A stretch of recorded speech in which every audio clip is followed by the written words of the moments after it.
کیا واقعی ایک بکری پورے گاؤں کی تقدیر بدل سکتی ہے؟ یہ کہانی ہے ایک ایسی جادوئی بکری کی جس نے غریب کو امیر اور ظالم کو تباہ کر دیا۔ ایک چھوٹا سا گاؤں تھا، پہاڑوں کے درمیان میں چھپا ہوا، جہاں لوگ سادہ زندگی گزارتے تھے۔ اسی گاؤں میں ایک غریب لڑکا رہتا تھا جس کا نام تھا علی۔ علی کے پاس نہ زمین تھی نہ پیسہ، بس ایک چھوٹا سا ٹوٹا ہوا گھر اور اس کی بوڑھی ماں۔ وہ روزانہ مزدوری کرتا مگر اتنا بھی نہ کما پاتا کہ پیٹ بھر کے کھا سکے۔ ایک دن علی کی ماں نے کمزور آواز میں کہا، بیٹا اگر آج کچھ کھانے کو نہ آیا تو شاید میں کل نہ اٹھ سکوں۔ یہ سن کر علی کی آنکھوں میں آنسو آ گئے۔ وہ فوراً کام کی تلاش میں نکل گیا، مگر پورا دن گزر گیا، اسے کوئی کام نہ ملا۔ شام کو تھکا ہارا علی جنگل کے کنارے بیٹھ گیا۔ اچانک اس کی نظر ایک عجیب سی بکری پر پڑی۔ وہ بکری عام نہیں تھی، اس کی آنکھوں میں عجیب سی چمک تھی اور اس کے گلے میں سنہری گھنٹی بندھی ہوئی تھی۔ علی آہستہ آہستہ اس کے قریب گیا۔ جیسے ہی اس نے بکری کو ہاتھ لگایا، بکری بولی، ڈرو مت علی، میں تمہاری مدد کے لیے آئی ہوں۔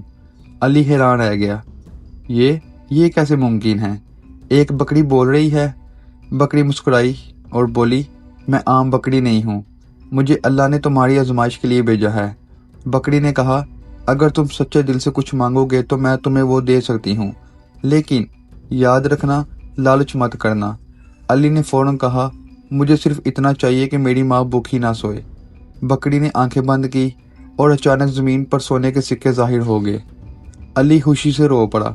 وہ فوراً گھر گیا، کھانا خریدا، دوا لی اور اپنی ماں کی خدمت کرنے لگا۔ چند دنوں بعد علی کی زندگی بدل گئی۔ وہ اب غریب نہیں رہا، مگر اس نے کبھی لالچ نہیں کیا۔ جلد ہی پورے گاؤں میں خبر پھیل گئی کہ علی کے پاس کوئی راز ہے۔ لوگ حیران تھے کہ وہ اچانک امیر کیسے ہو گیا۔ گاؤں کا ایک ظالم زمیندار تھا جس کا نام تھا خان۔ یہ سب سن کر جلنے لگا۔ خان بہت لالچی اور ظالم تھا۔ اس نے اپنے آدمیوں کو حکم دیا کہ پتہ لگاؤ علی کے پاس دولت کہاں سے آ رہی ہے۔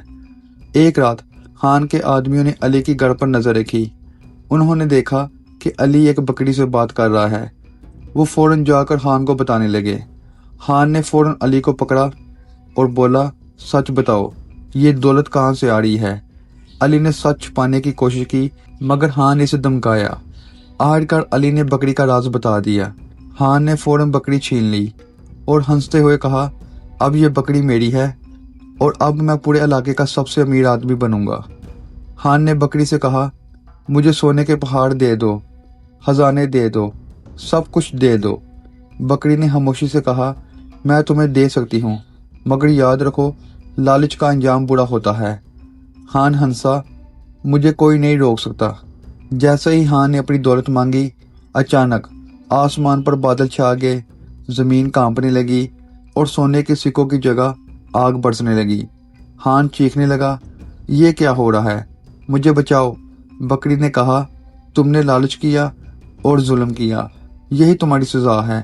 خان کا گھر جلنے لگا اور وہ اپنی ہی دولت کے نیچے آ کر دب گیا۔ دوسری طرف علی پریشان تھا۔ وہ اپنی بکری واپس لینے گیا۔